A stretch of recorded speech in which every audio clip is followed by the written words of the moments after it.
Здорово, здорово.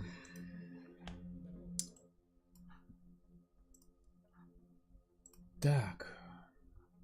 Арму. Бля, ну, не знаю. Ну, может, попозже чуть. Hello. Короче, James Loves Planes, hello. I will start the mainstream soon. Just a few announcements right now. Короче, несколько анонсов, guys. Стримы теперь будут 2 раза в неделю. Я выкрою время оптимальное. Но один точно будет в пятницу, другой, не знаю, может быть, в среду. Вот. То есть 2 раза в недельку, и мы будем, типа, такое самое основное. Потому что очень много времени тратится на это все. Так, сегодня по теме названия я хотел немножко про безопасность поговорить авиационную, реальную, виртуальную и так далее. Вот. И поговорить насчет пользы, которую это вам может принести, то, что я вам скажу. Так что мы начнем. Я просто не знаю, наверняка я буду делать один стрим на английском, другой на русском, когда буду делать 2 раза в неделю. Вот. Пока мне очень сложно разрываться так между двумя. Подключил я свои все девайсы, но, блять. Короче, педали у меня, вы же помните, Брюнер. Я их прикручивал, если деревянный пол, я их прикручивал к полу. А здесь у меня кафель, блядь. Сука. Я не знаю, блядь. Ну, я не смогу даже... Не знаю, что с ними делать. Как быть. Ну, здесь я все равно временно. То есть, в этом месте.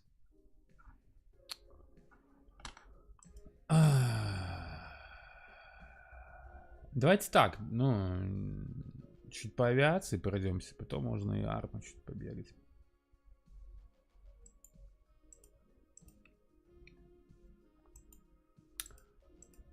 Так что давайте...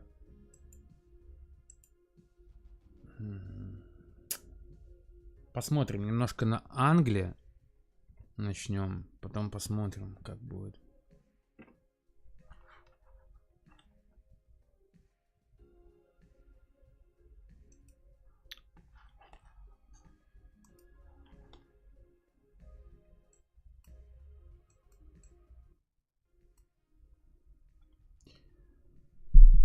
Alright, guys. So, here's the thing I wanted to mention today. As you know, there are channels about aircraft accidents and stuff like this. In general aviation, there are numerous channels such as Pilot Debrief, Dan Grider,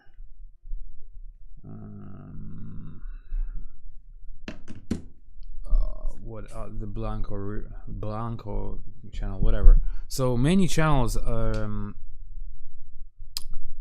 enlighten people about the accidents in general aviation and part 135 aviation in the United States mostly. And watching these, I was looking at one thing, is that how many pilots that even have instrument rating, they're instrument rated pilots, and still they get into IMC and they crash and they die, and it's very sad. And I think I have what it takes to change that picture, and I have the solution for pilots, not only low time pilots, but pilots with hours but with lack of experience in actual IMC.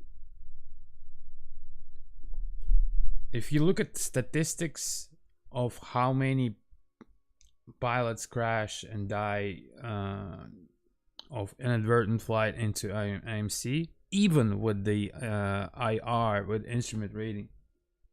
You'll be amazed, you'll be surprised.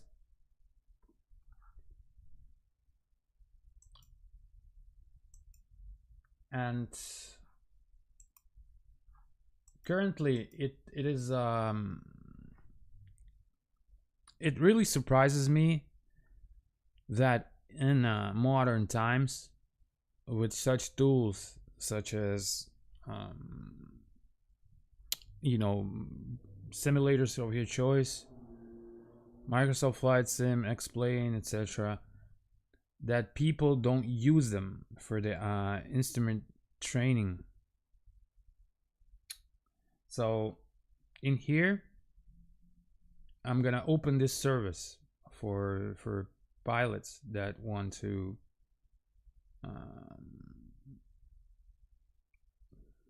make themselves safer, right?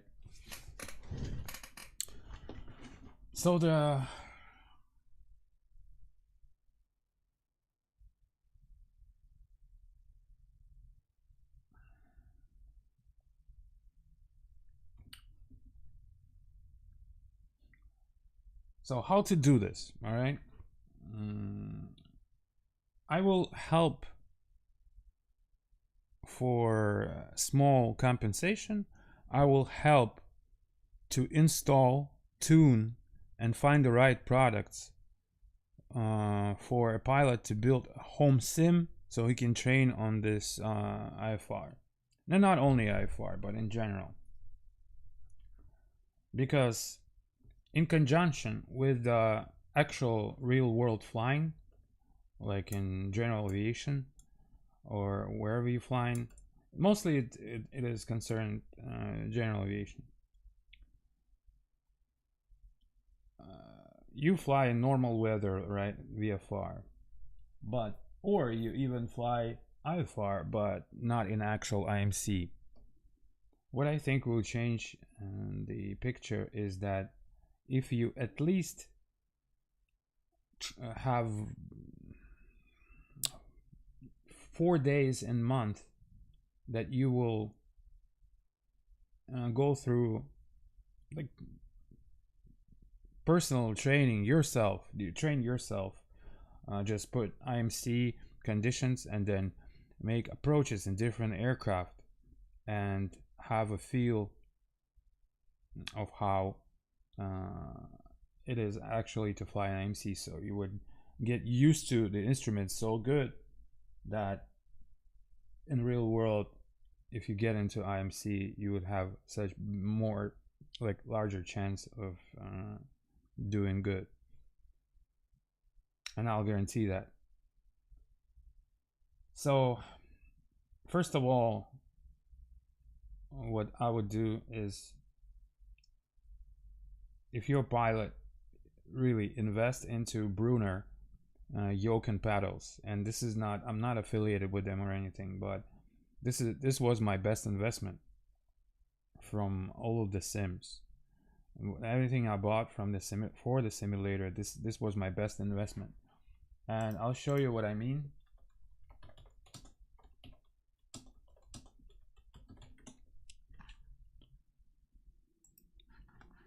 So there's a bundle, right,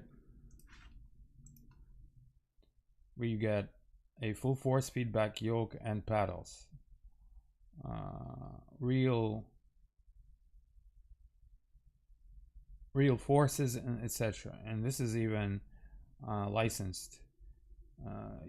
These devices can be licensed as well if you build a simulator. So now it could seem a little costly, but trust me, this is well worth it.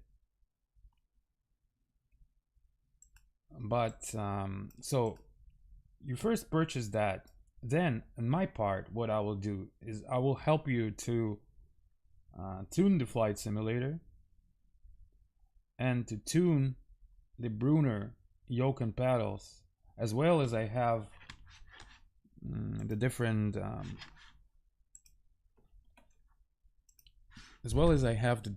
profiles for it. So of course there are profiles and profile manager for that, but not all of them are good, and most of them are not good actually. So I spent, how many years I have these? I don't know, like 6 years maybe. So for the 6 years I spent just kind of scientifically on how to build good profiles for all the major types. If it's a single engine prop, or it's twin, or it's a jet, or anything like that. So I will help you to get the right profile for it. So I will tune your Brunner software, as well as I will tune your sim in conjunction, so you will have the ready sim. So all you would have to do is fire it up 4 times a month, put real IMC conditions, and then train. And one of those trainings, now how you train, this is your this is completely your business. You can just do approaches or do anything, or today I will show how I train for just to keep current on the actual IMC flying, like the instrument flying. And I try to do it at least once a month, because if you don't do it at least once a month, it gets away from you. And by training, I don't mean like, okay, fire up, put the autopilot on, flight director, and fly in an IMC. This is not real training. It won't do anything for you. What you would have to do is you would have to actually fly by hand in actual IMC and do approaches. And the more complicated, the older your package of instruments is better. I don't mean like World War II era of instruments, but regular 6-pack will always win as far as how you train, on contrary to modern G1000.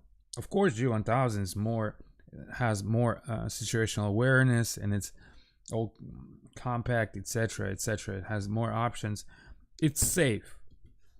I don't mean it's not safe. All I mean is that whenever people lose some of these instruments, like lose ADI or use the primaries, and they have like only steam gauge or backup, that's when the problem hits, because they start to learn on the all these glass cockpits, and they get used to it. They get used to iPad, they get used to ForeFlight, and they rely too much on the computers, and they rely too much on autopilot, on flight director, etc., etc., etc. So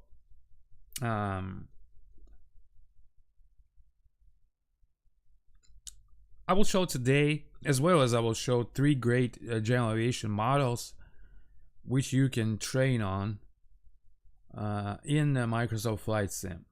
Okay, as well as I'll give an example of profiles that I use in Brunner. So you would have this special package for anybody who would want. Should contact me in my Discord, and I'll make a special page for that. I'll make there's community already, and we are growing fast.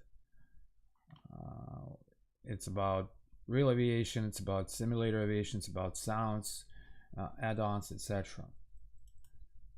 So I'm gonna drop. So this is the Discord. I'm gonna drop a few in chat as well, and it's gonna be one in description as well. Okay.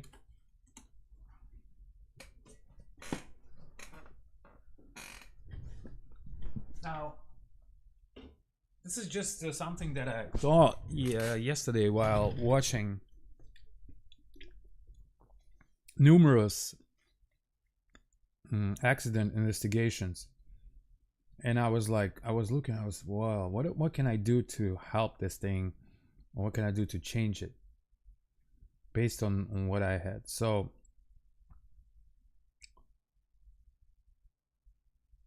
there will be a separate video about this, a shorter one, and it's gonna be more detailed, where I will say, I will state all of the steps and what you need to do if you want to create basically a flight training device in your home.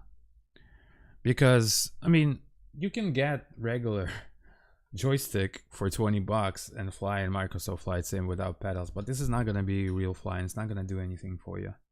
I mean, you will probably learn the systems, you probably learn the procedures, maybe you learn how instruments look like, and you can learn stuff, but actual flying, you need full force feedback, and you need special profiles for it. Okay. All right.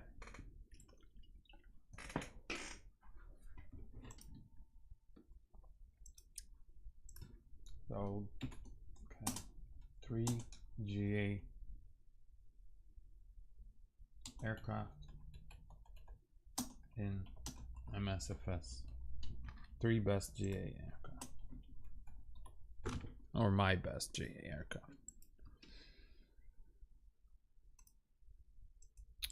Okay. So, again, since I moved, I reconnected all my stuff, and hopefully it's gonna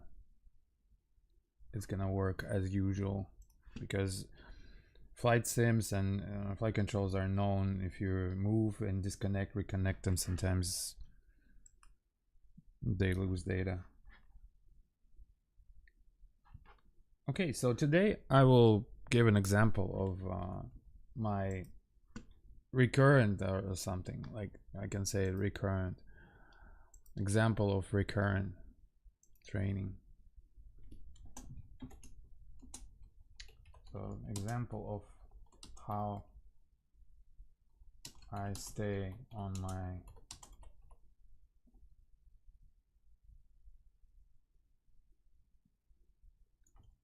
example of how to be proficient, whatever, that's good enough. All right, let's fire up the sim.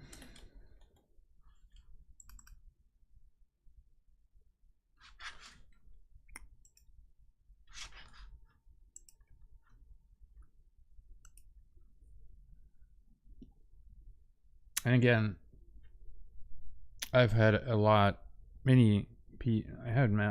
of people just write in comments for previous videos of 380 guide, like, oh, with so much talking, why it should be faster, like I fell asleep.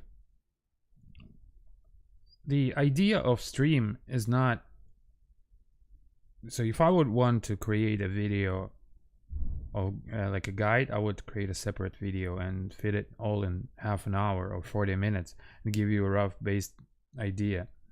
But the idea of stream is to have fun and talk, have conversation, and only in stream I can mention those little details that I won't mention in the video, because I know that most of the people, they're impatient. Today's people, they're impatient. They want to faster, easier, and aviation is not like that. I understand that most of them are just recreational, they're armchair pilots, and they don't require all this information. But still, I still want to create for people that are similar like me, that are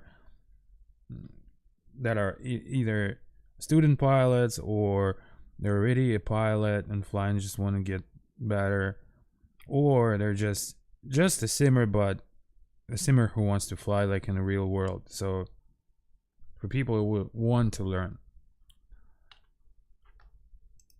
instead of some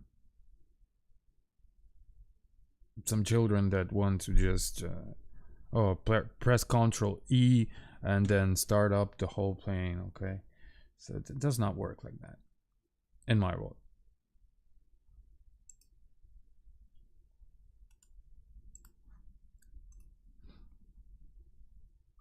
Open composite deal on main error cannot. What?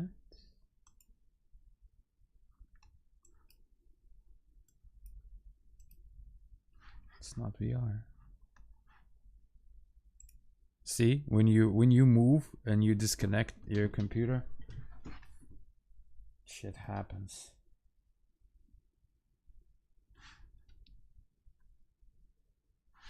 Jesus. What the fuck is going on? Now Steam quit too as well. What the fuck?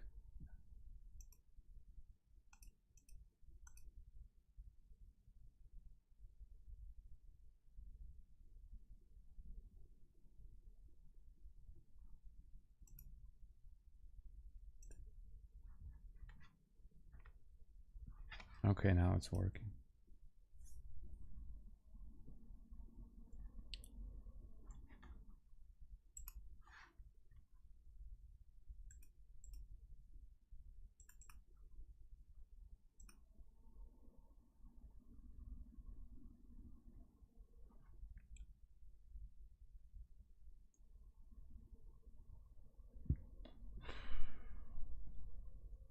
Okay, so in this example, I've been rusty on my instrument training for past time. I mean, I was flying, but you can tell how are you rusty if you fly without autopilot and actual IMC, and you will execute an approach, and you will execute a missed approach procedure, etc., etc. So today we'll start from easy stuff.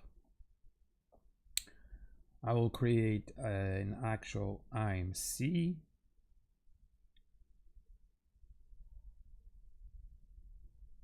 And then we will start from easy to harder, okay?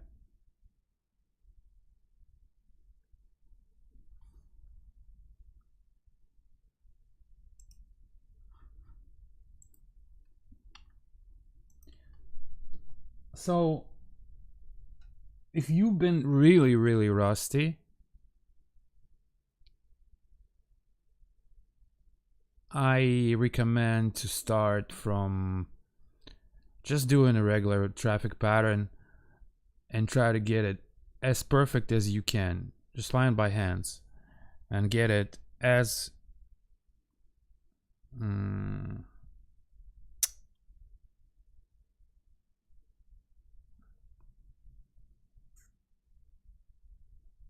as neat as you can.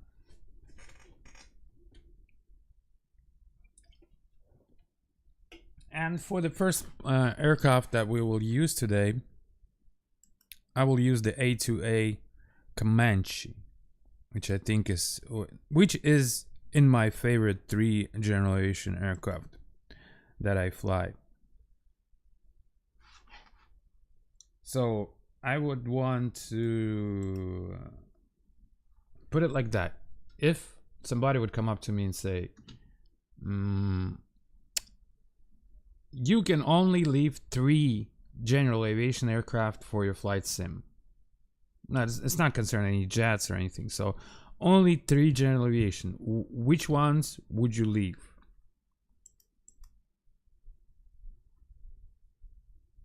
Write in comments which ones would you leave if out of all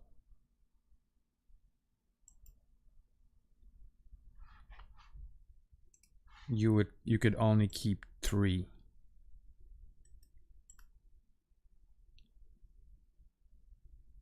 And first one of the 3 would be the Comanche A2A. Now I think the A2A is the perfect model to start your training, even if you're like low time student pilot and you want to transfer into instrument training, or you already rated even with IR but you lack of IMC. This is still perfect plane because it's complex enough to. It seemed like. Hold on. Oh, okay, I got it now.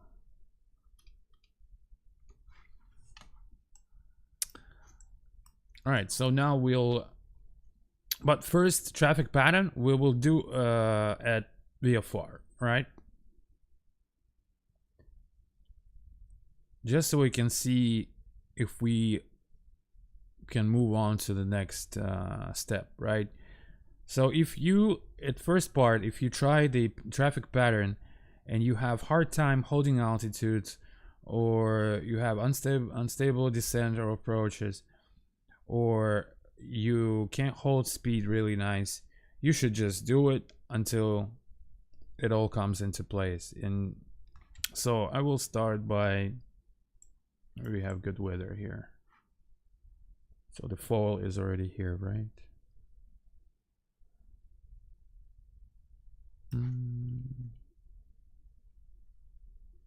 Marco Island. I think we were flying here. Oh yeah. I have we can use that one.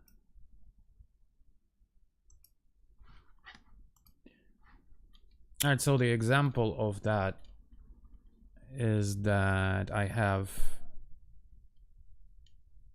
the profiles as well as Brunner profiles. There are profiles here in the sim.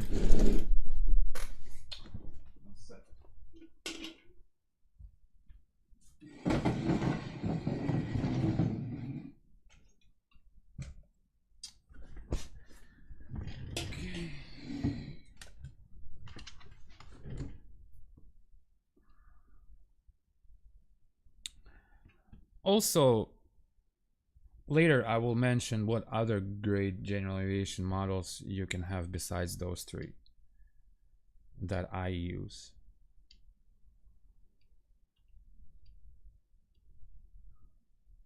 And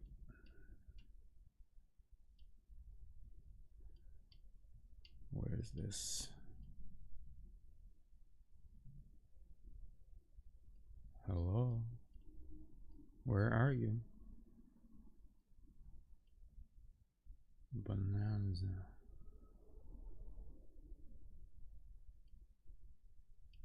I hate that it just disappears below here. Why would it? What? It's just maybe saving performance, or why is that?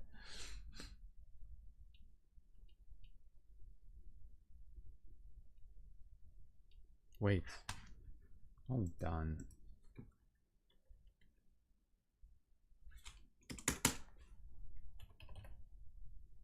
Where is it at? Oh, there it is. Okay. And we'll use a new body.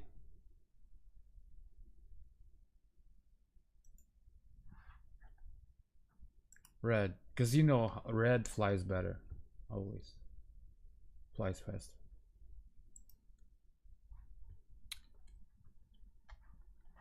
Now, profiles. So control options. I use a single yoke, does not matter. Rudder does not matter. No tiller version. Single engine prop. But since it's a constant speed, so it has a prop lever as well, so we will also use mixture here and prop there. Yep.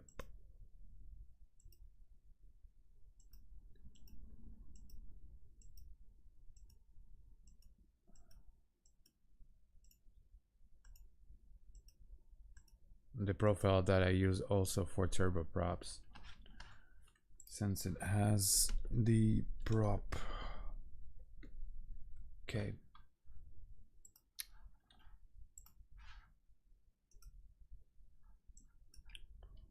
All right, we'll start off. Here somewhere.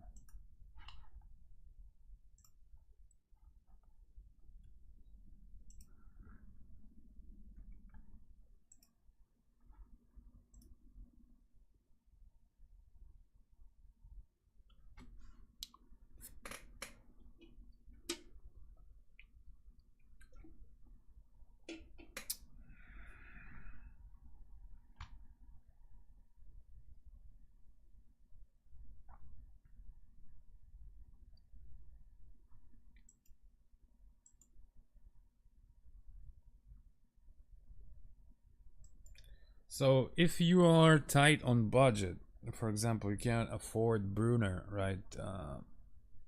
You can check out the other controls that are on the market. Just make sure that they're at least recommended or they're at least resemble some sort. But I still recommend, if you want to invest long time, it's always Bruner.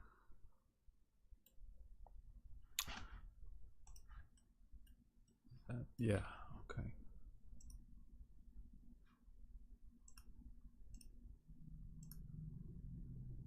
Real weather.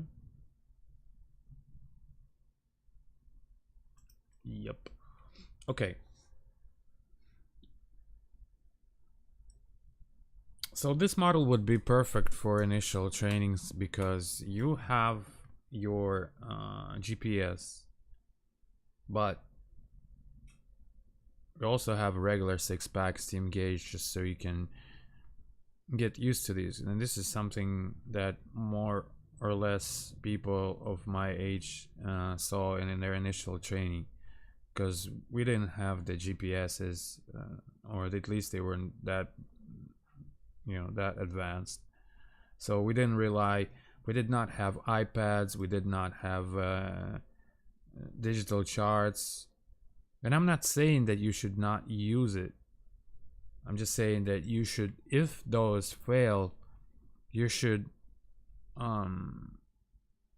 be able to switch to your regular 6-pack and have no problem with it. So we're gonna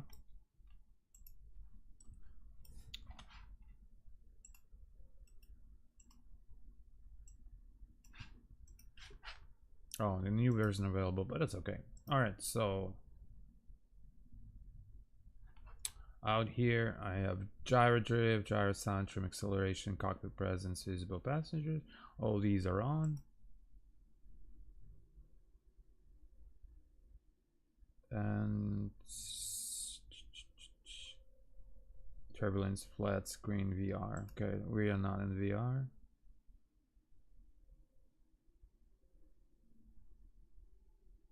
And you could have an wear rate and failure rate. So I'd keep it 5 times in norm. I think this is good enough.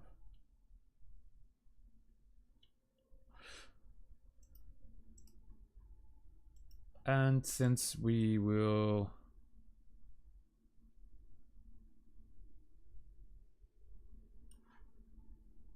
we'll train like an old days, okay? Old school, no GPS. For now.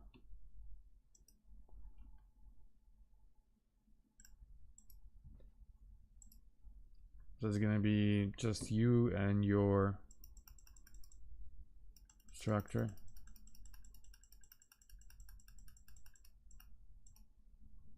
Wait.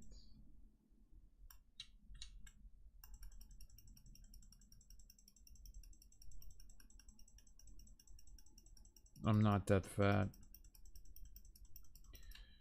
And a little ballast here. Just stuff in there. Okay, we will fill up the slots.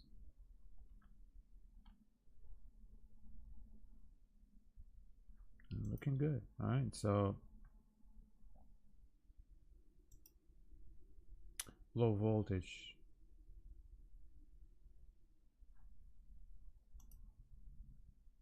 It's past the inspection, so it's gonna be brand new.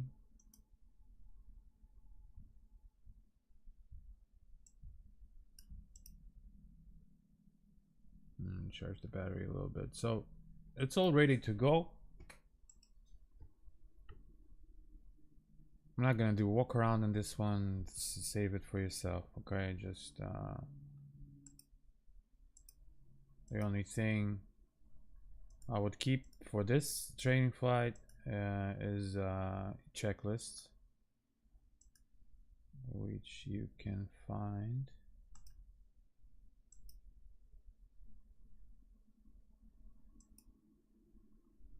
here. Okay. Alright, so we prepared the aircraft. Let's make sure that stuff like this does not happen.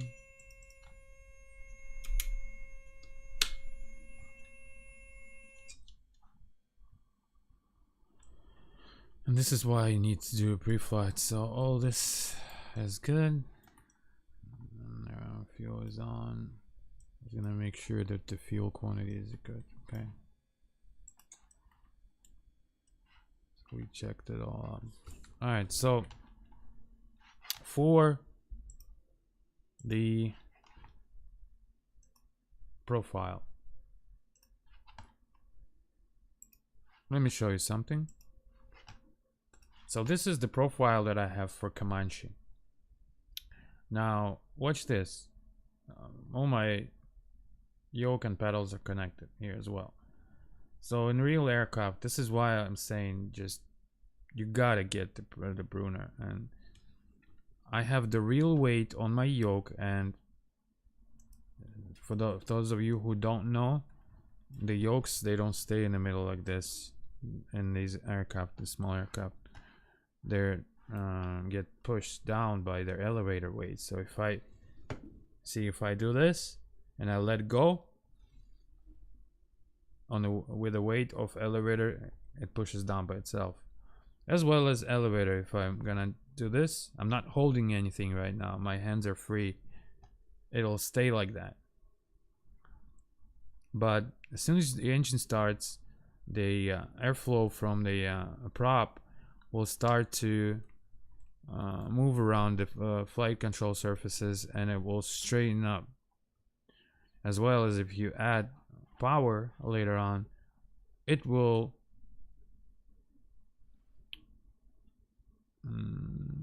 rise up. The elevator will rise up a little bit. All right, so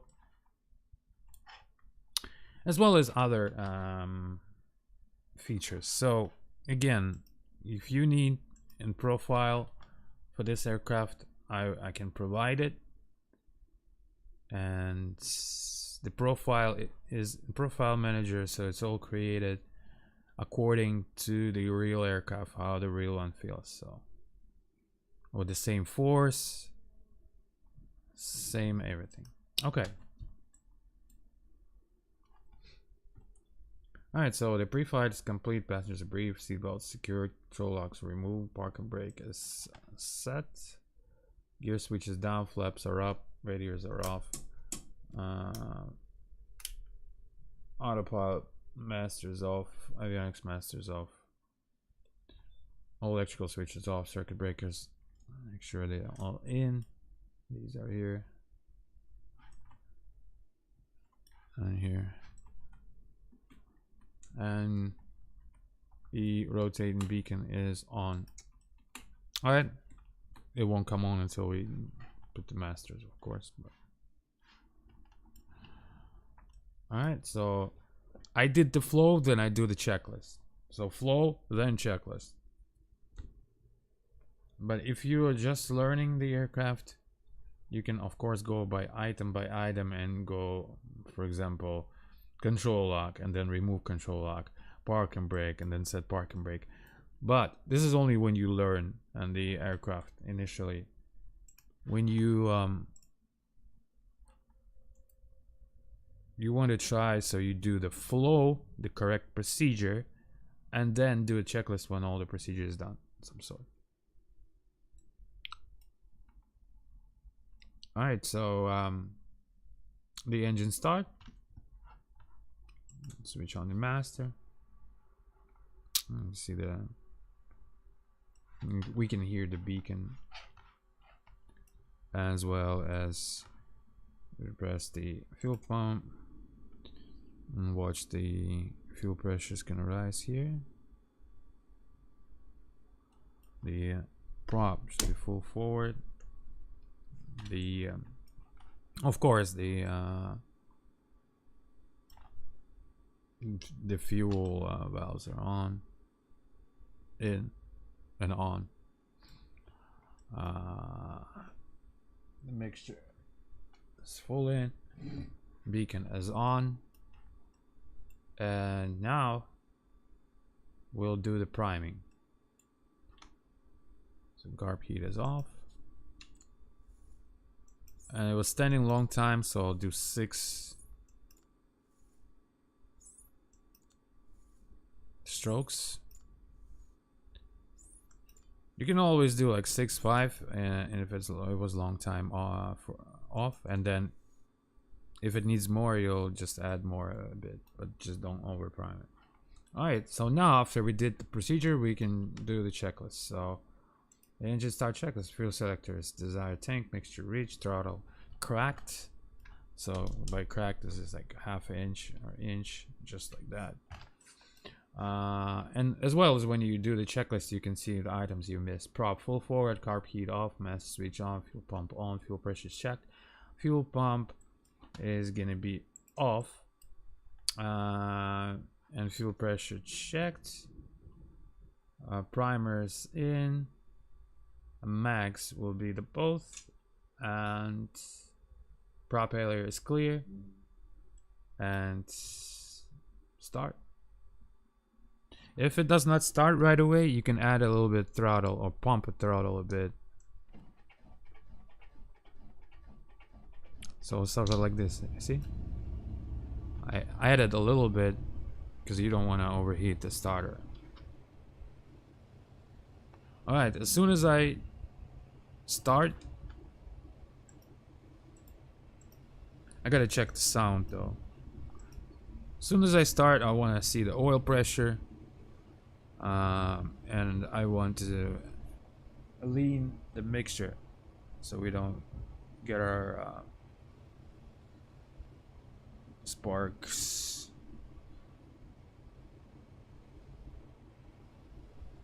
drowned, you know.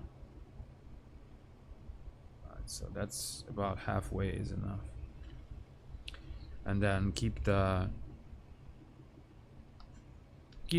RPM at about 700 or 800 or so RPM.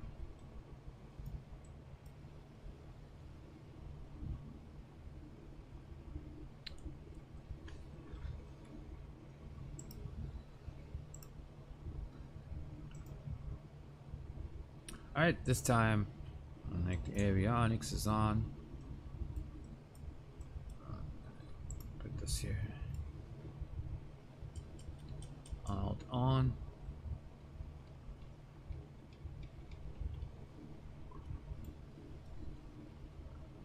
Get our fancy avionics. Cabin vents are open. Get some air. Well, we got air through these, so keep these open for now. Okay.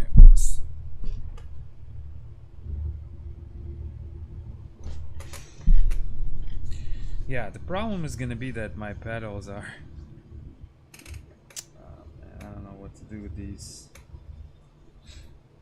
Can't fix them on the floor. I mean, there's a way to do that. If I find like a wooden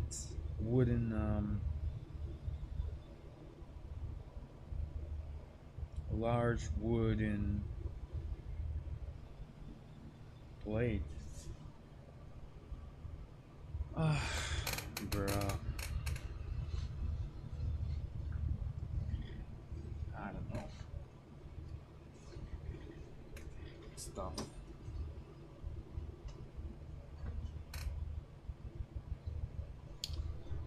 Let me think about what I can do. Может быть, действительно в арму сегодня придется.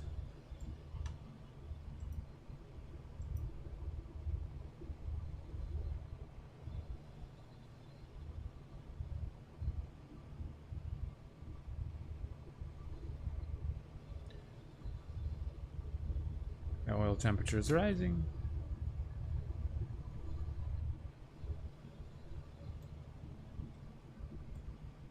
And the engine is running good, so I don't hear any abnormalities.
better, but it's okay. All right. Text checklist.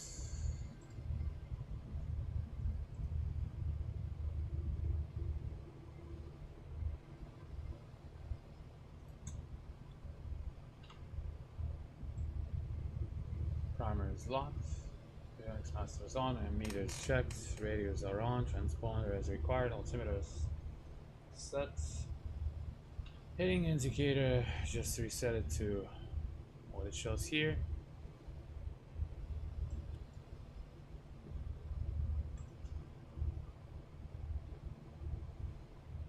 Landing gear lamp is green. You can't see it quite, but it's green. Nav lights not required. Parking brake is released, and brake check.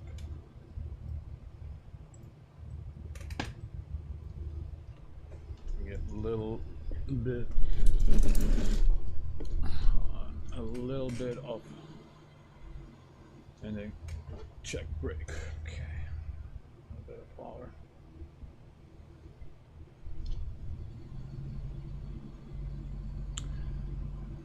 So yeah, in reality, yeah, you don't need much of throttle of power to start moving. So about 900 or 1000 RPM will do, even less, and then just idle coast.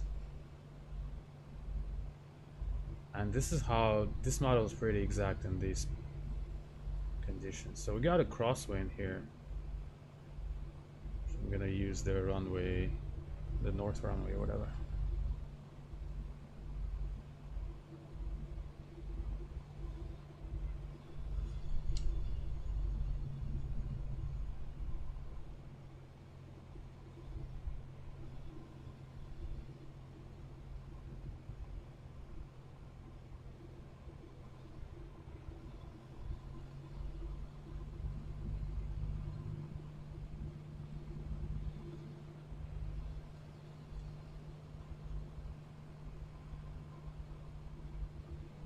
So yeah, another good investment is VR with the altogether with the Brunner. That's the best investment you can do. It's just VR and Brunner all together, and it's just as real as it is. Also, while we taxi, check the turn coordinator and see if the wings rock. So just kind of go with the pedals like this and see if the if you got anything here.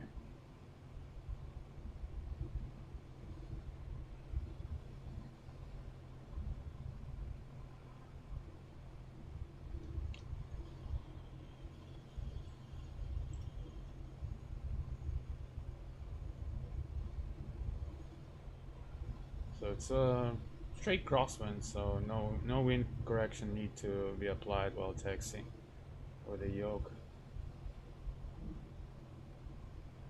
The only thing is just to get the weight off of the nose gear just by pulling yoke.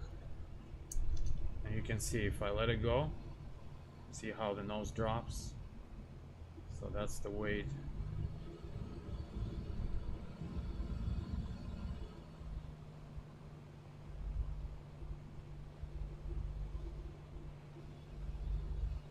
So we got a mean sea level.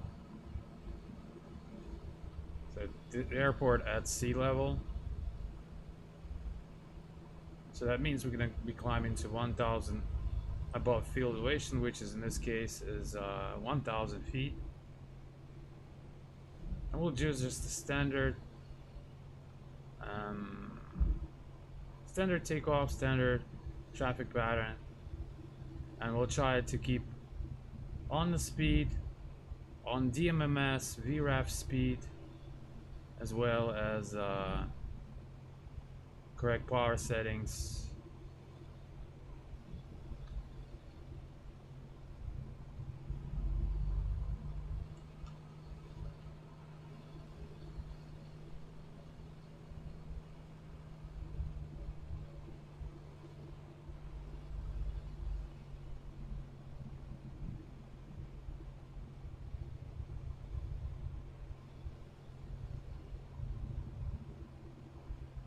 taxi speed for the general aviation, such general aviation aircraft as the fast walking or running speed.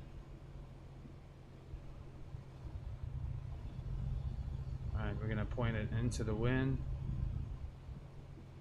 Out here. If needed, you can also use the differential braking to get a tighter turn.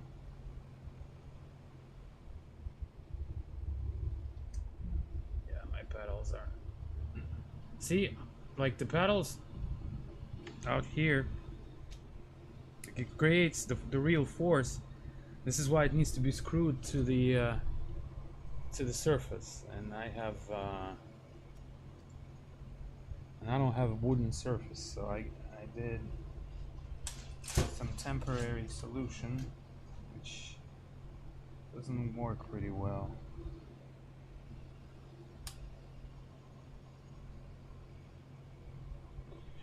Alright, so the parking brake is set. While we're not moving, I'm gonna turn off the taxi light, and then we're gonna do a run up.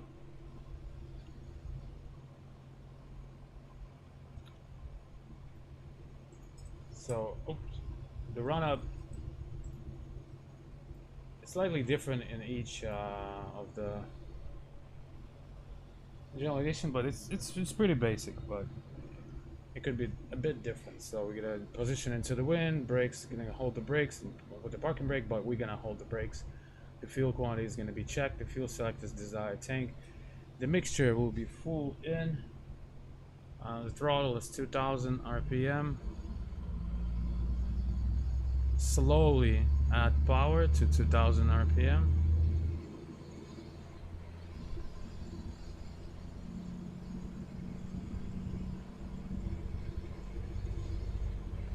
Alright, so 2000 RPM. We check the oil pressure, oil temperature, fuel pressure, ammeter, vacuum, CHT, and EGT. Okay, and we're going to check the magnetos.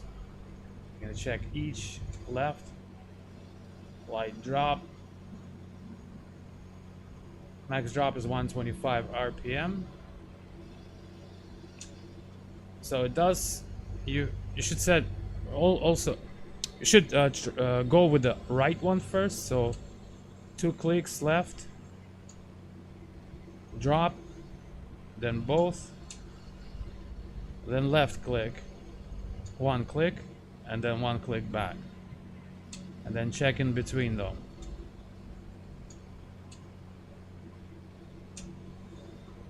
I'm gonna reduce, cycle a prop 3 times.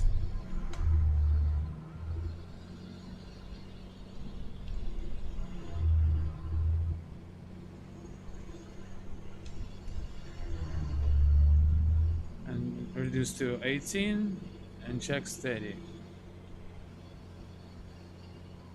I'm gonna check the carb heat as well. Then we're gonna do a full idle and make sure it does not die with the carb heat on. So full idle for a few seconds. So it didn't die, so that's good. Just add a bit power and put the carb heat back to off. Alright, so let's say we are cleared for takeoff. I'm gonna do a fuel pump, strobe lights, landing lights, all good stuff. The repeater heat not needed as we're in Florida. So before takeoff, controls, yeah, check the controls, free and correct, and the rudder we already checked. The elevator trim should be neutral.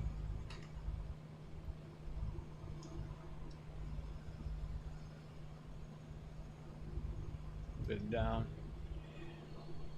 Flaps is going to be up. Fuel selectors, desired tank, fuel pumps on, mixture full, reach prop full forward, carb heat off, engine gauge check, repeater heat not required, strobes on, landing lights on. And we are cleared for takeoff. I think it's uncontrolled airfield, but anyways.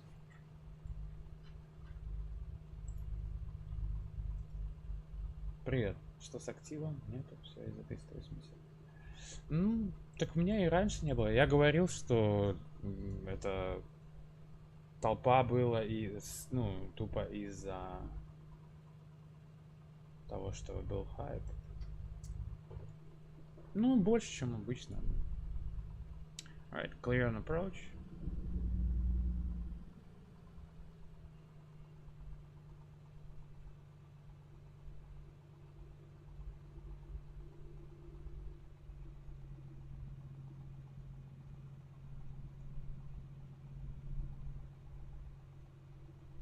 Use all runway available.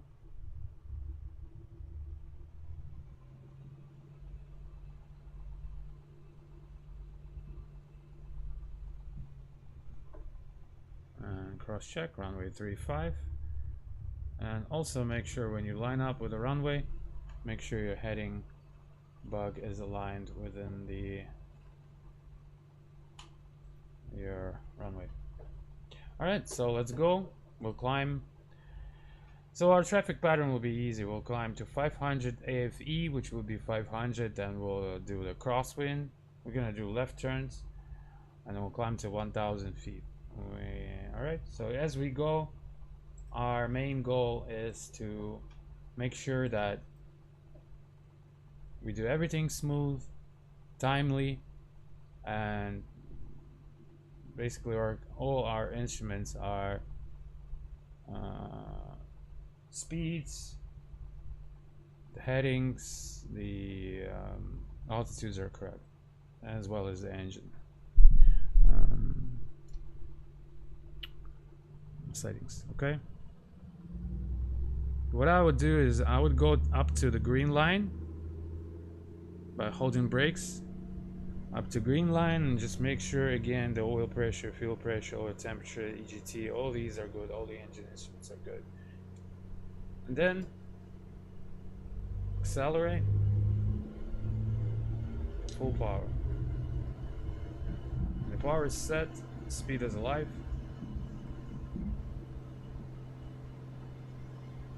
And if off we go. We were really light, so we got a positive rate of climb. I'm gonna gear up. And it's pretty gusty today, you can see.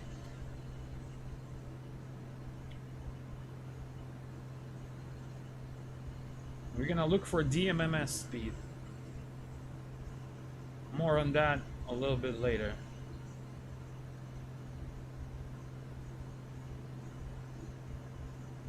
It's pretty gusty. It's really not a really good day to do these out here. It's gusty and choppy. And at 800 feet, I'm gonna reduce the manifold pressure to about 25, and then reduce the RPM to about 24. And here we are. As we level up, I'm gonna reduce manifold pressure up to 20, around 20. And then I might as well reduce RPM a bit.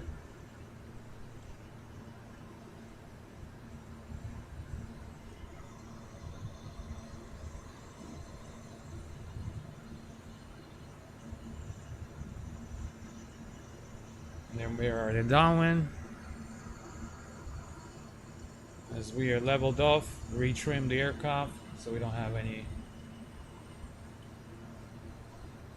See, we're a little bit high, so I'm gonna reduce some more. And also I'm gonna do a crosswind correction since the wind is from the left. So I'm gonna do a crab into the wind. And we are at a beam threshold. So what I'm gonna do is I'm gonna reduce a bit more manifold and RPM, and at some point I'm gonna lower the gear down to lose the speed, okay? As well as start descending 500 feet per minute. So we're at 45. a beam threshold. Just try to keep it at 500 feet per minute. And we are in white arc, so first notch of flap. I'm gonna keep the shallow bank angle just because we're into the wind.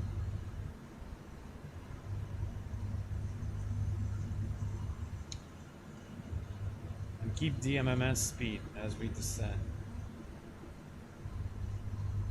We are single engine, so remember that. If we would have failed, we need at least options, right? So I prefer a little tighter traffic patterns than this. It was just the first one.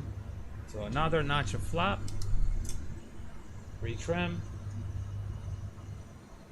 and before landing checklist is going to be down, fuel, lights, prop is going to come to the full, mixture full, and power as required. So we're going to start our turn into final with the correction of the wind. So we know it's blowing from the right, so we're gonna get blown into the runway and then dump the rest of the flaps.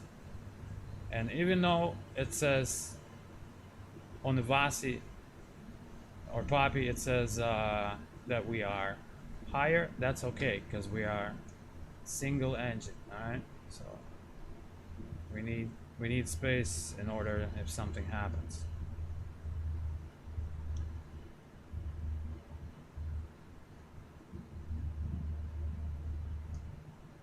Alright, I'm gonna add a little paddle and then do a crosswind correction. See, my pedals are moving, so this is bad.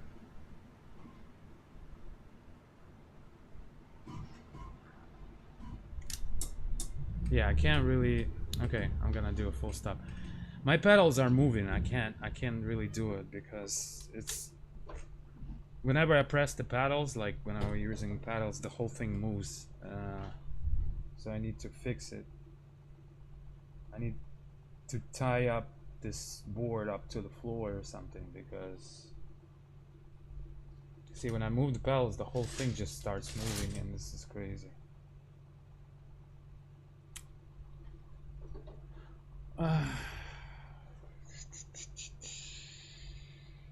Не знаю, пока я это не сделаю, смысла не имеет, потому что я не смогу нормально летать.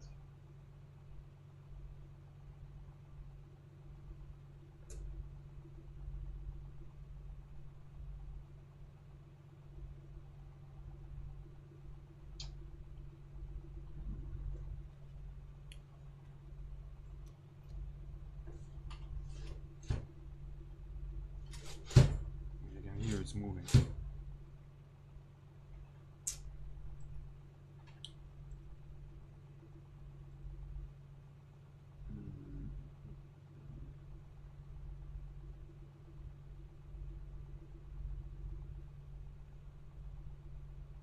I mean, I can glue it to the floor, but shit.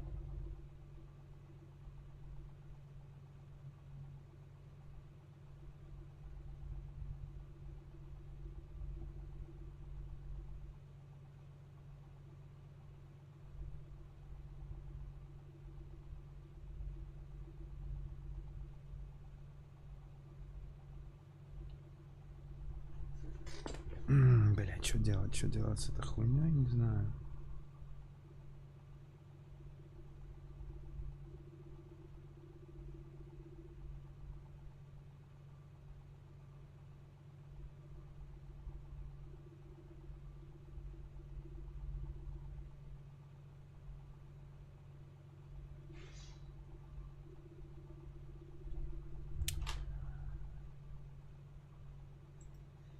Ну, можно сегодня забить тогда на Flight Sim. Я хз.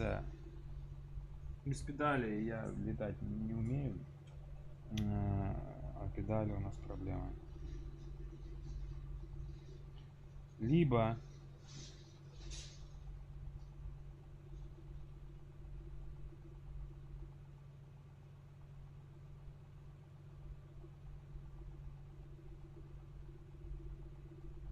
обо что.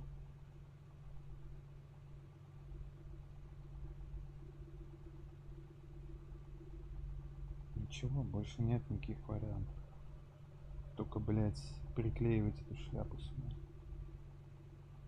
Либо больше доску, ставить на нее стол. Пиздец, блядь, хуйня, блядь. Ёбаные долбоёбы, кафель, который кладут.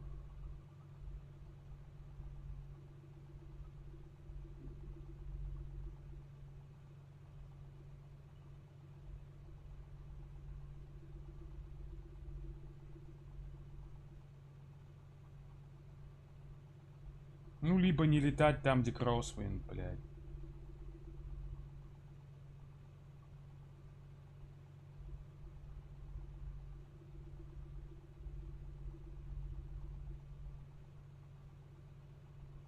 Будем летать айфар только без кроссвинда вообще. Ну, это бред, конечно, но... Что поделать. Alright, so the second model...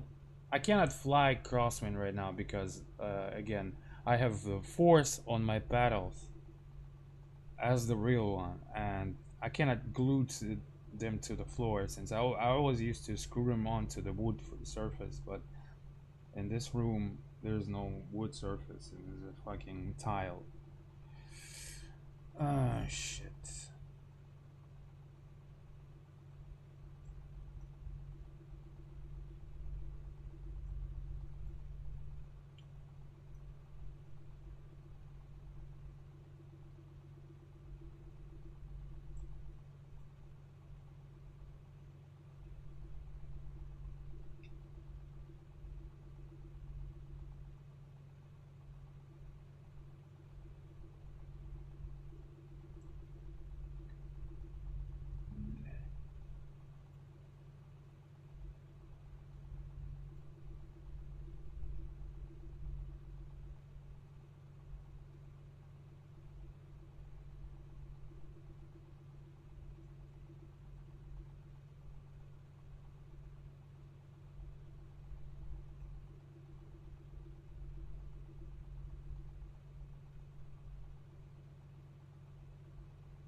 Okay, what I can do is I will go on with the IFR training, but just with the pedals not fixed to the floor, I cannot do any crosswinds. So I'd have to manually set the weather, which you probably would do in any way to train for the instrument, since you need full instrument conditions. What we would choose as far as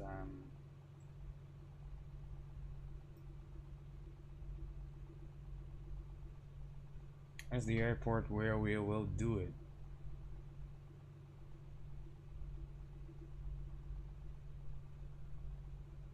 I'll do it in Chicago Executive since they have ILS and RNF approaches, so we can do both, all of these stuff. So let's magically go into the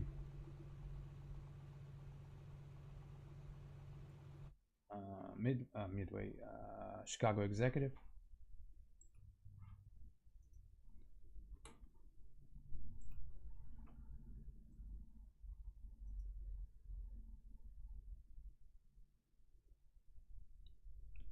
And then we'll do a full instrument rate we'll do instrument training today because I can't fly normal real weather with crosswinds today since my pedals are moving, and I was just doing the crosswind landing, and as I was correcting with the pedals, the whole thing just moved, and this just pisses me off.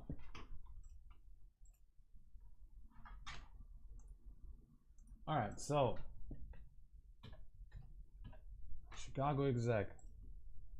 We'll set our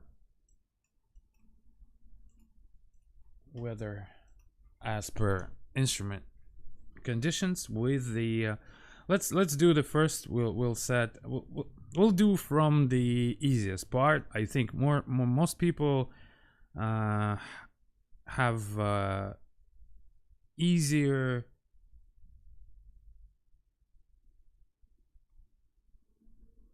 they seem to have it more easy with ILSs. So I would start with ILS and just regular. We'll do a full ILS approach, just using the 6-pack. Okay. But our minimums would be not that high, not that low. So our minimums would be at about 100 above the decision height. Okay. And then we'll go to the more advanced models.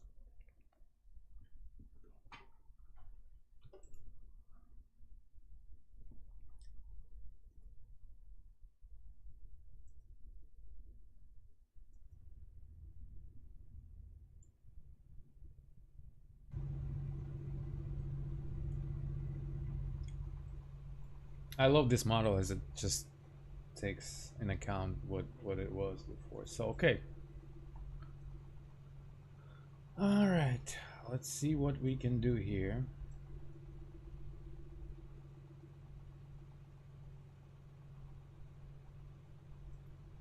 Real time.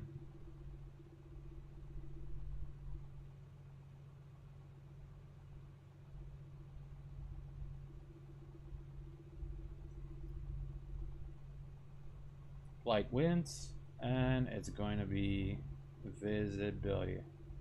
Not sure how to humidity. Okay, let's see some reaction.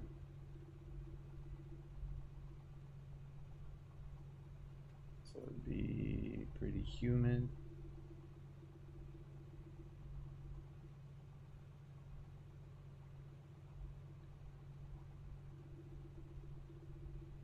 Let's see.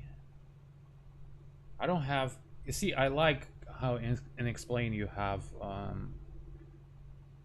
different. Out here it's just snow, storm. Where is the IFR?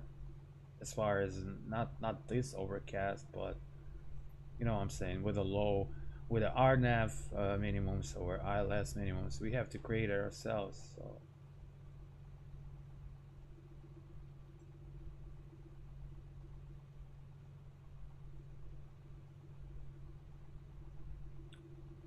is this the deck?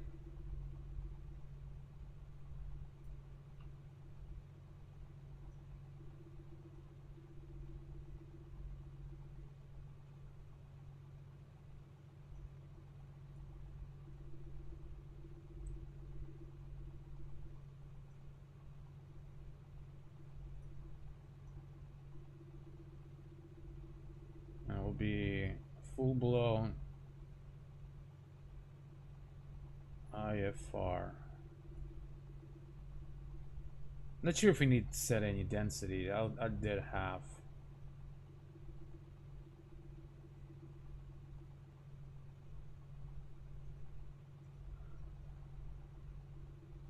So that's good. That's good enough. So this is the IMC that most people would get bumped into. So of course you would not probably go any less than that with these type of planes. So we'll make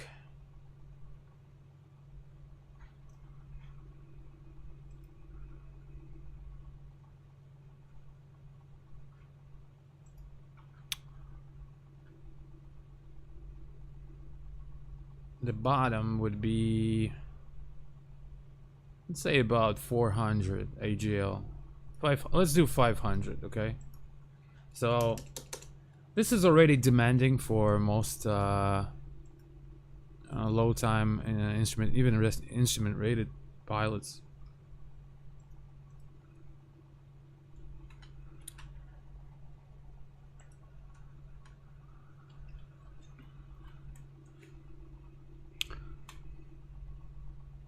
All right, so we got 16 out here. So I'm gonna set on 6 precession here.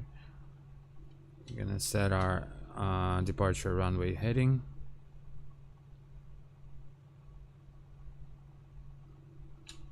As well as course.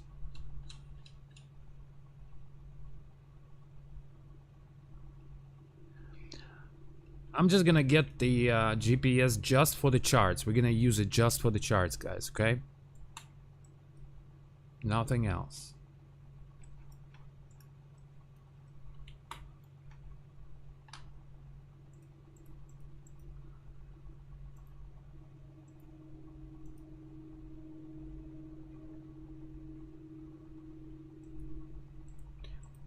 Which one is here?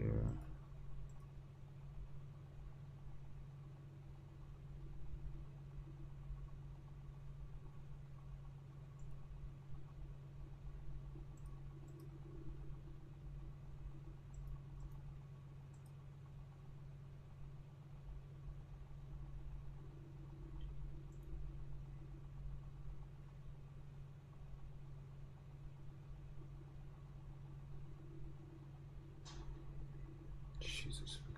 Where do we have this?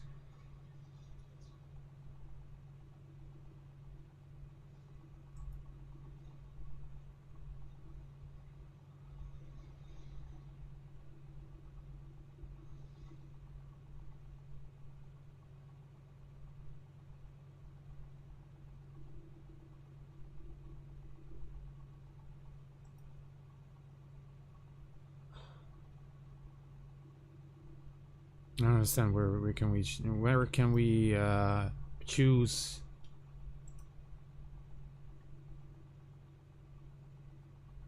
our features.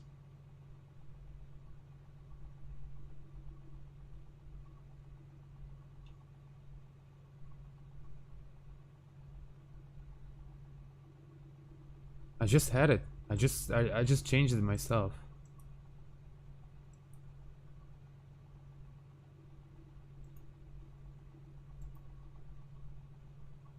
The fuck?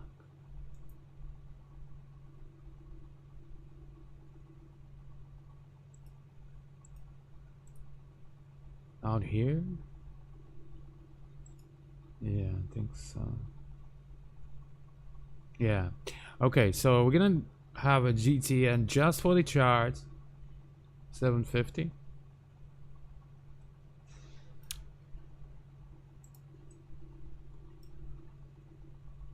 Hopefully it's already connected to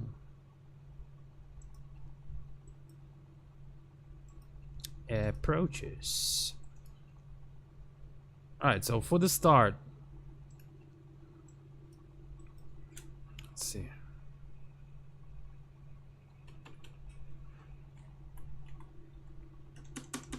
I'm gonna set few views, alright, which I'm gonna use. So the main view as we sit, this is gonna be a view number 1. Then I'm gonna do my main view is for the chart. It's view number 2. So 1, 2, and then I'm gonna just do one for the instruments here. Engine instruments. 3. So 1, 1, 2, 3. Okay.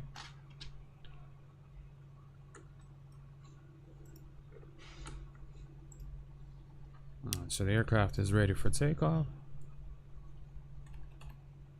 Alright, let's brief up what we're gonna do.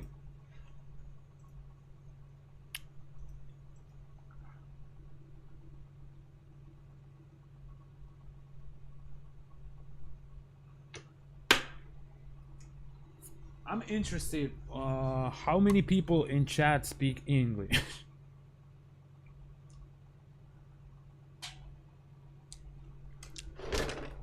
Ну что, если все по-русски говорят, зачем я тогда по-английски говорю?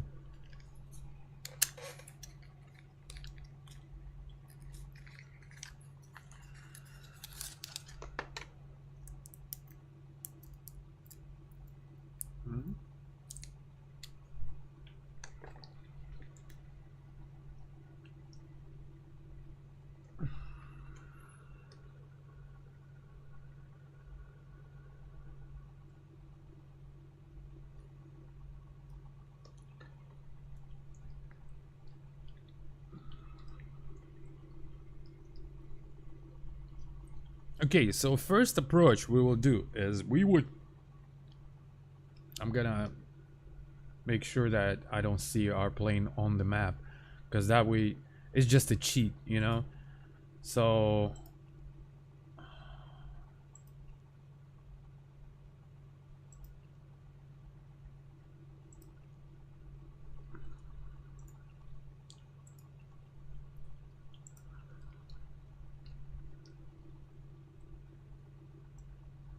I wonder if I can turn it off, and I'm going to display just IMAP compass viewing optimize map FPS.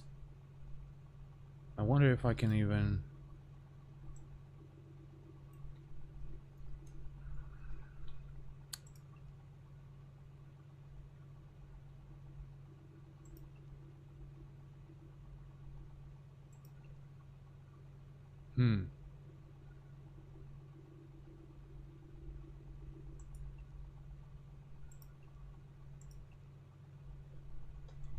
because if we have our situational awareness at this way, I mean, of course, nowadays you'll have it, but we want as less situational awareness as possible on our instruments.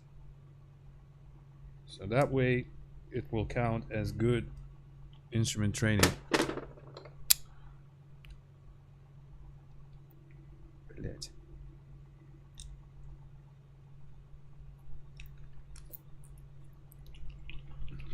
Menu. No.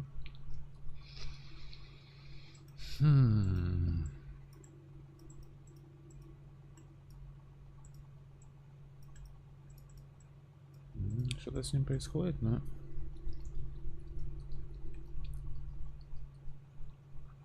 Alright, first of all, yeah, it's gonna be on vlog. So make sure it's not on GPS, because we're gonna do the ILS approach.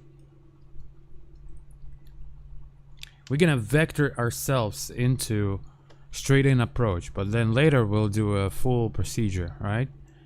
So localizer 109.75, so we'll do that.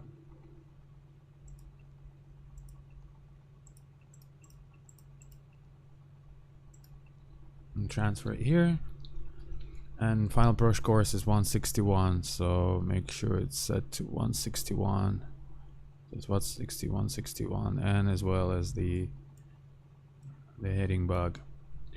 All right, so for the brief, so it's gonna be a IPWK localizer ILS 109.75, final approach course 161. Final approach fix would be PAMI at 2300, and DA is 927, and airport elevation 647. Touchdown zone elevation 643. We're gonna do right turns in it, so it's our MSA is 2600. For the light system, we have real poppy on the left side, LDIN. Decision altitude 927. Okay. The PAMI is 5.9 IPWK distance. Make sure if we get DME, that's cool. But if we don't, then that's cool too.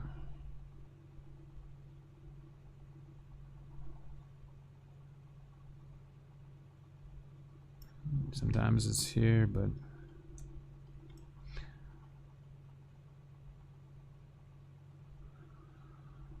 The second one is DME, huh? Oh, nice. Okay. Well, 109.75 then.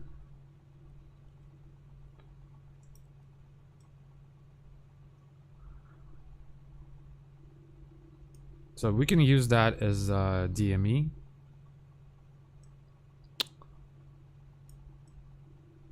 So our both our primary and secondary, both stacks are set for 109.75. Wait. Make sure. Oh, it's a standby. Okay. All right. So to make things harder right away, what we're gonna do is we're gonna do a first approach. We're gonna do is our self vectors. So we'll fly with an autopilot at all times. We're gonna self vector ourselves to about 6 miles, 6-7 miles, and do a full blown ILS. We can identify Fujio, it's 2.9 IPWK, and it's at 1320.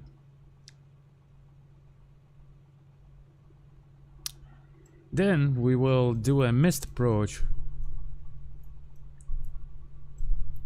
and we're gonna climb to 1400, then climbing left turn to 2700, direct Northbrook VOR, and hold. But we're not gonna do the hold now.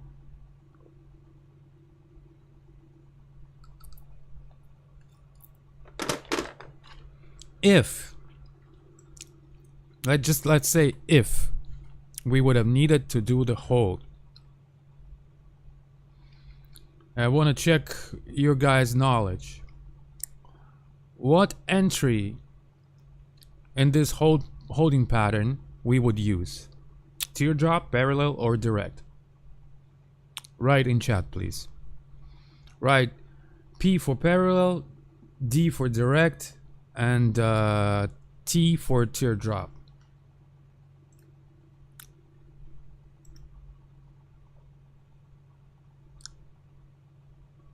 And given that we will be direct Northbrook from position, I should say this position out here.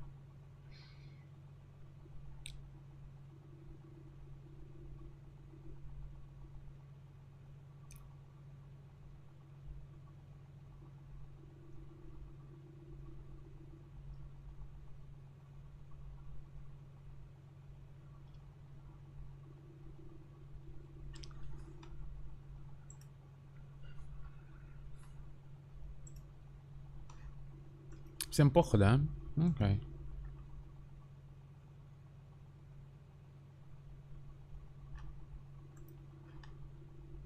Ну ладно, мне тогда тоже плохо. Поехали.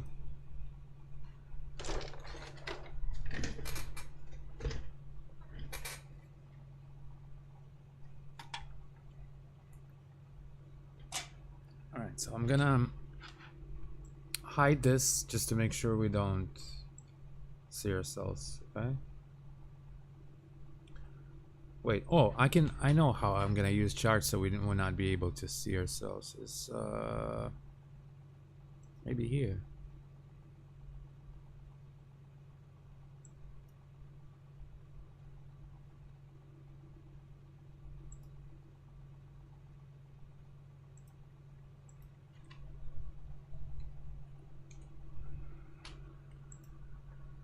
I think so. Yeah. Oh, okay, perfect. Then we'll do this.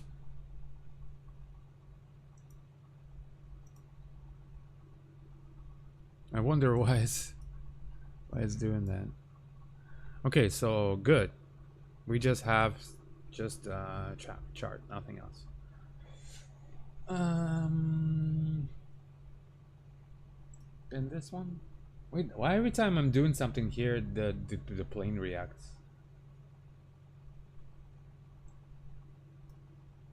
See? What the fuck? This is a bug, guys. Needs to be addressed for sure.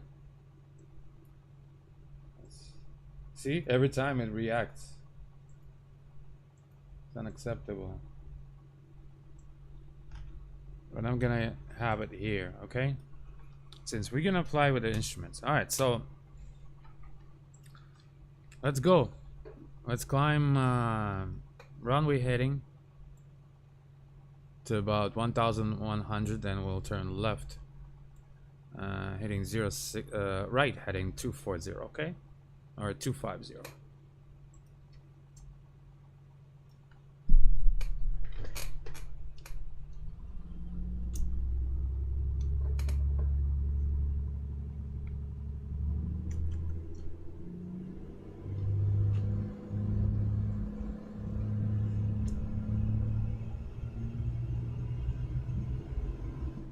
Power set, speed is alive. Rotate.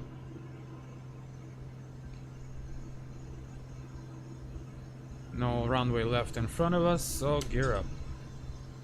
Retrim for DMMS speed. Fly runway heading.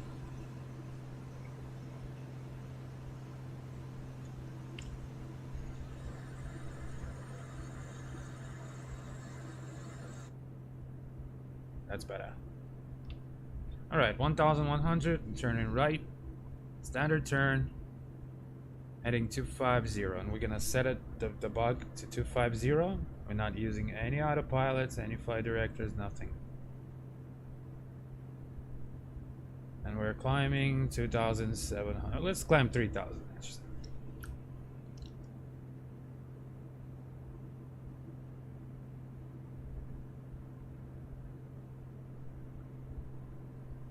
Now, also in real plane, you would feel what the fuck is happening with it. Also in a real plane you would feel all the physical stuff, of course, and that changes a lot of things too, but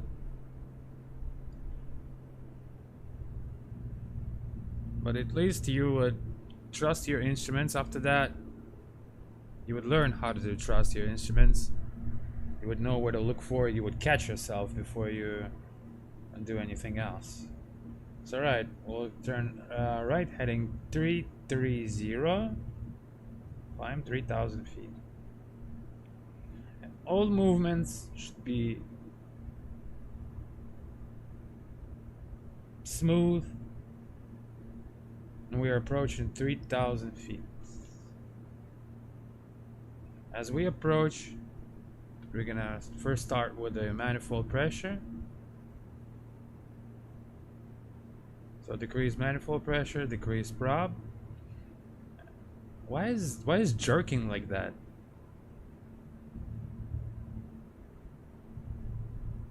Never done that. I believe this is because of that shit. Alright.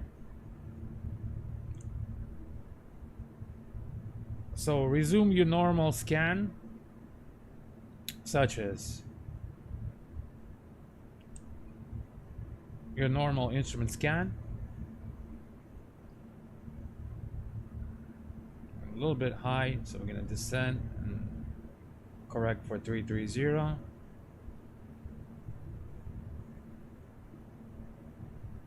Alright, looking good. So I'm gonna set about 18 of manifold, about 22 of RPM, and retrim for level flight. Okay.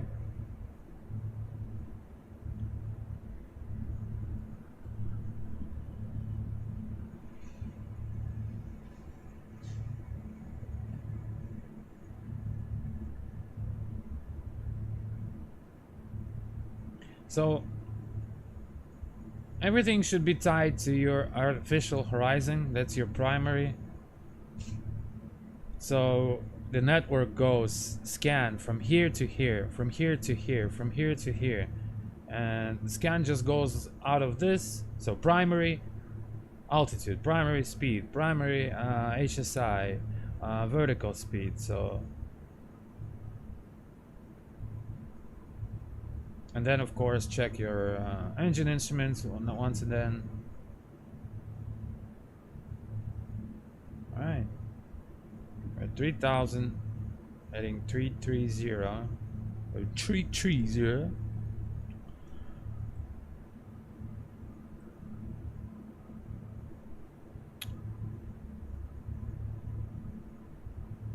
Pretty smooth flight with a low vis. It usually is like that.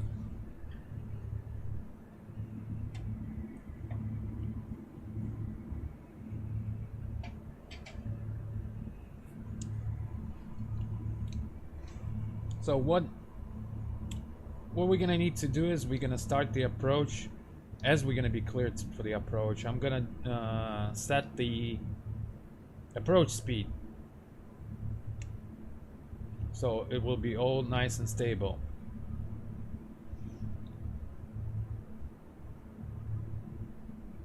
The problem is that this aircraft, it wants to fly, and unless you're gonna drop your gear, you will have a real hard time to slow down.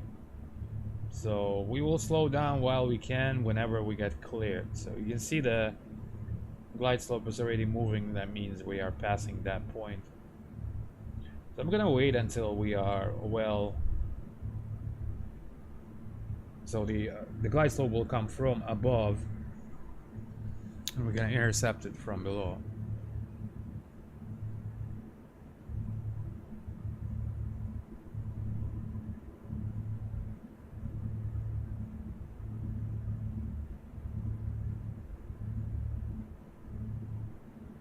So let's say at some point we got vectored for ILS, so say the ATC told us we'll fly heading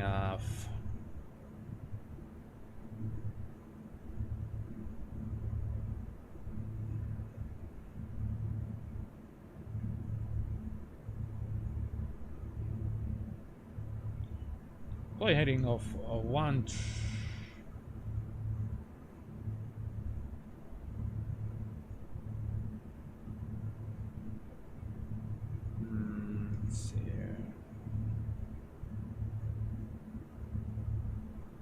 Say hitting 090 and intercept the ILS localizer runway 16 and descend maintain 2,600. So we're gonna descend maintain 2,600, fly and heading of 090. We do both at the same time. We're gonna do normal, standard rate. See, we're gaining speed. This aircraft just wants to fly.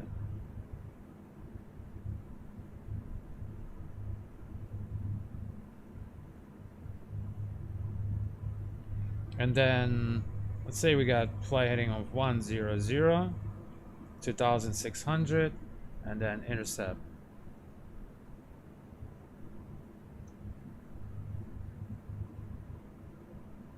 600 and coming up, 100 to go.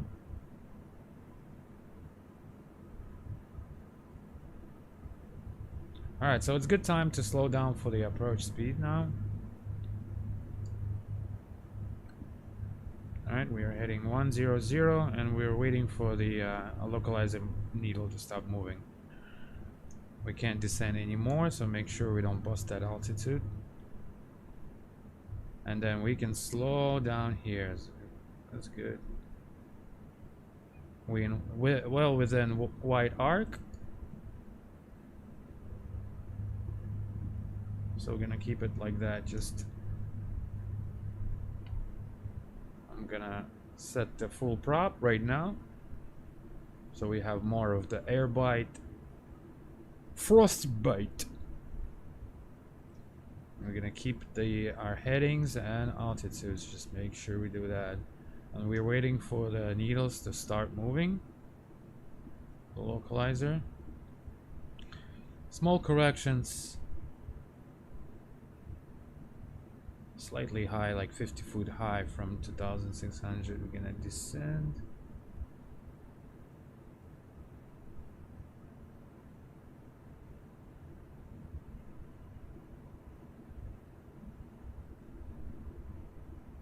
Descend a little bit more.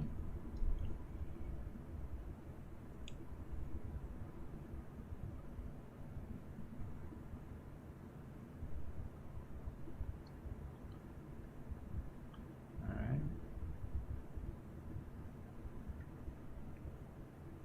50 foot less steel. Okay, now the localizer needles start moving. We're gonna half deflection. We're gonna start standard turn as we descend to 2600, and then we're gonna stay there. Okay, there we go, right on the money. All right, now we're gonna do small corrections. I'm gonna set the heading for the missed approach. Now we're gonna do small corrections in order to chase, not chase, but be on a localizer. And the glide slope is alive too. So I'm gonna do a 1 notch of flap to slow us down, get more stable descent. Alright, so what we want is for the localizer, as we get closer, it's going to be more sensible. So we want small adjustments, like 1 degree adjustments. 1, 2 degrees. When it's a lot, there it is. Alright. Alright, so we are on the glide slope. So we're going to start descending at our ground speed. It's about 500 feet per minute descent. I'm gonna do another one, another notch, and we're slightly high. Okay, I'm gonna gear down so we can lose some energy. See, I haven't flown this for long, so in actual IMC with the hands, so even me, I have hard time. Like you see, I'm on a localizer, but I'm struggling to get down as this aircraft really wants to fucking fly. So it's one or another. So you see I'm 110, looking good, almost slightly high. And our minimums is 927, we remember that. Okay, stop the descent. Don't go below.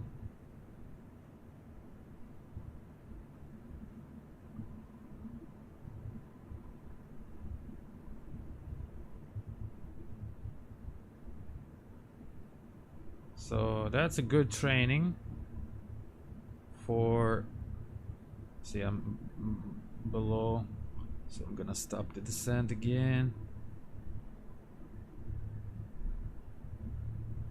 Add some little bit of power.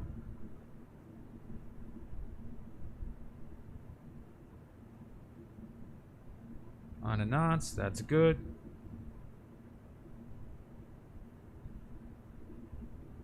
And I'm not looking at the ground. I don't want to cheat.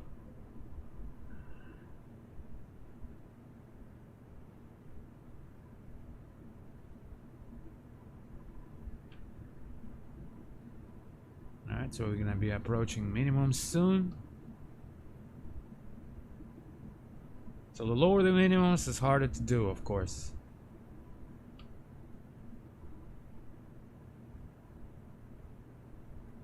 Now, slight descent.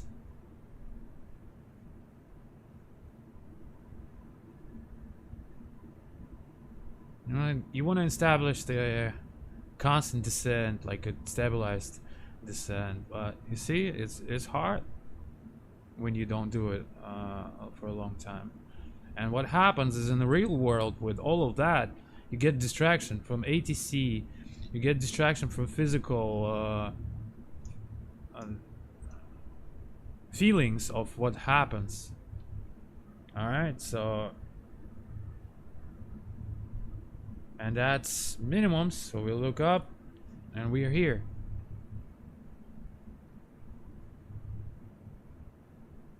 So right at mins, which was 287 above, we did that. I'm gonna make... So you don't need to make it for harder for yourself right away. You can start by going incremental. So right, we're gonna execute mist. And you remember that we're flying runway heading 1411 direct northbound. So I'm gonna apply full power. Positive rate, gear up, and I'm gonna wait for 200 AFE.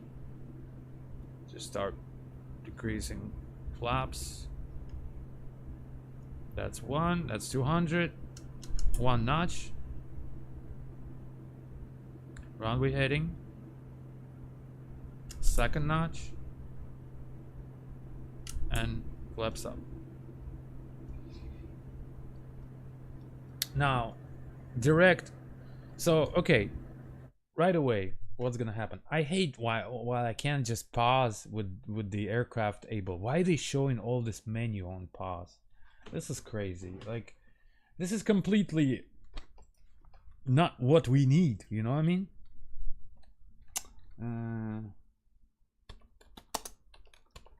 Pause without menu.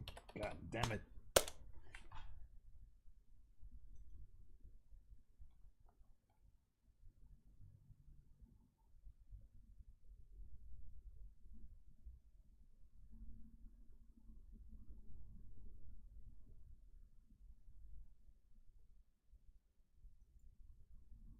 Jeez.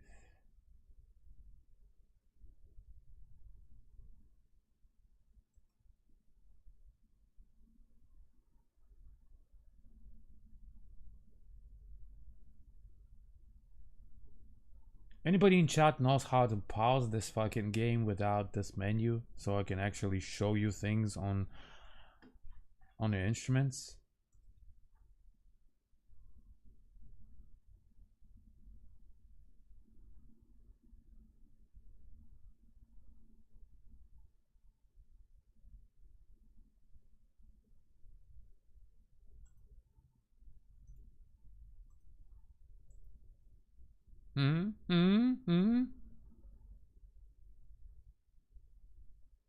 Nobody knows, right?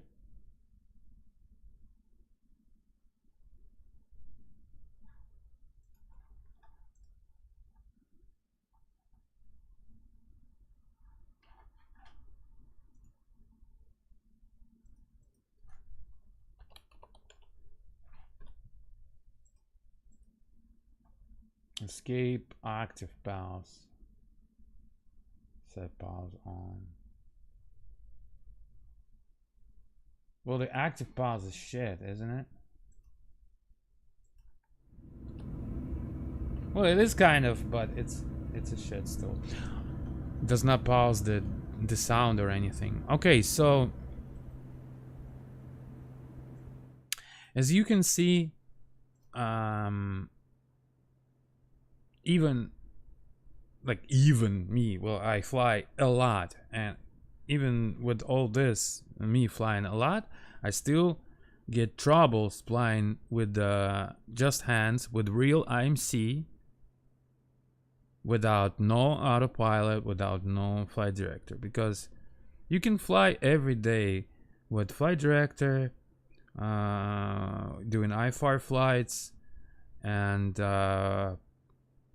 with autopilot, and this is just going to be useless. It's not active flying, so you don't get anything out of it. You just remember, it's just basically like an operator. So you should do these at least once a month. Now, see what was my mistakes here. we can't even see like our flight path, can't we? Like you can see in X-plane for analysis.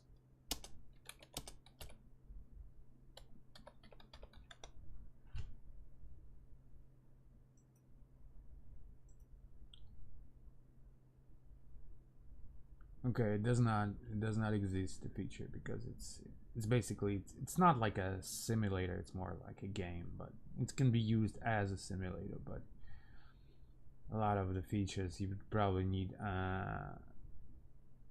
alternate programs to do that, because I would want to see my flight path and see where was I on the glide slope or localizer at times.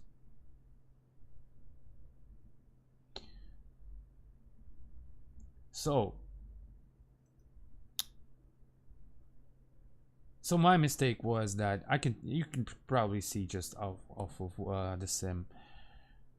I held good localizer, I held good altitudes, speeds, had a little trouble with holding approach speeds correctly, because the plane just would want to gain speed a lot, and this is just something, a special feature of this plane. But I had a trouble of maintaining glide slope within half of I mean, I was correcting right away, but at times I was a little bit above or a little bit below, like half deflection. So if I see that, I'm gonna myself, if I see this, so I fly and I'm gonna okay, well, maybe I need to do another one and another one, and then do these until it's perfect. Okay, then right away what will happen here, as in real world, if you would fly a published missed approach and you have just this, you don't have that GPS, you don't have the moving map or anything, you would need to know where is that Northbrook VOR. How would you know?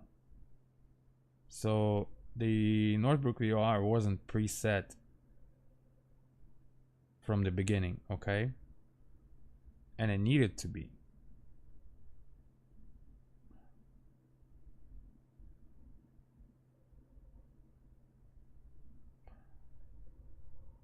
Stuff like that.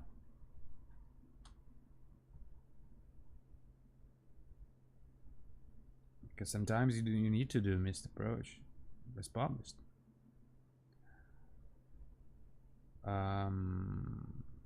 So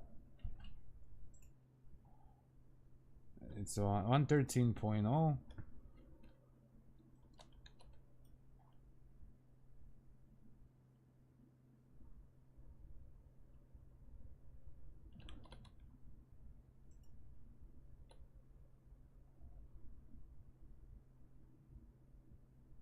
So that's the second one.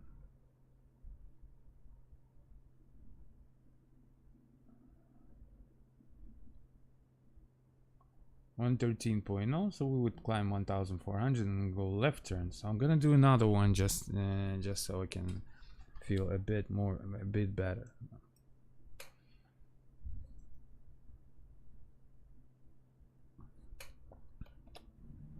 You see what happens?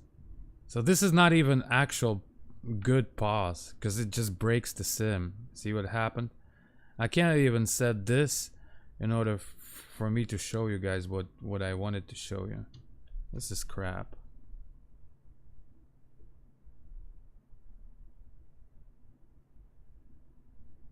This is crap, seriously. It's alright, this game is not intended as simulator for sure. This is intended as a game, because the simulator would have these, because simulator needs normal pause that actually works, so you can analyze your stuff. as well as the map with the analysis of your flight path. So it's really hard to train on this. So I would say X-Plane would be a much better option for this to train on.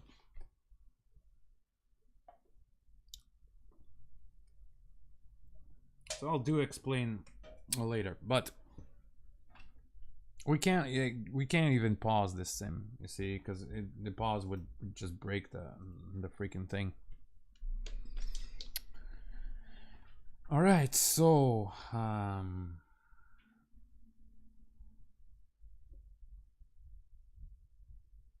next model, Duke. I'm gonna make,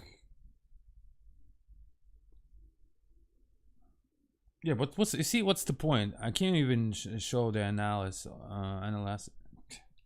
my flight path and see where I would need to correct. Yeah, let's just fire up Explain. Screw that shit. This is not even, it's not even sim. It's a game.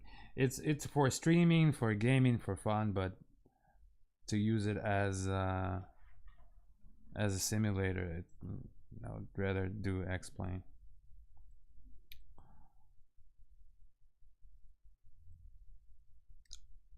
Okay.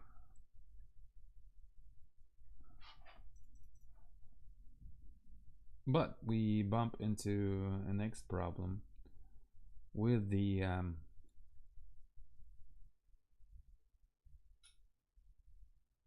so I'm just gonna say which ones in the game of Microsoft Flight Sim, which 3 models you can, that are my favorite to fly on general aviation, is the A2A Comanche, the Duke, and the for the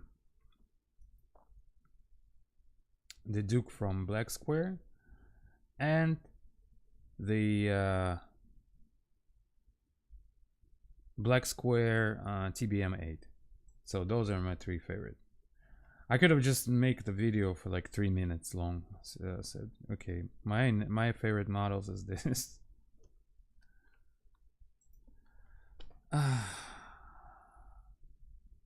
Нахуй.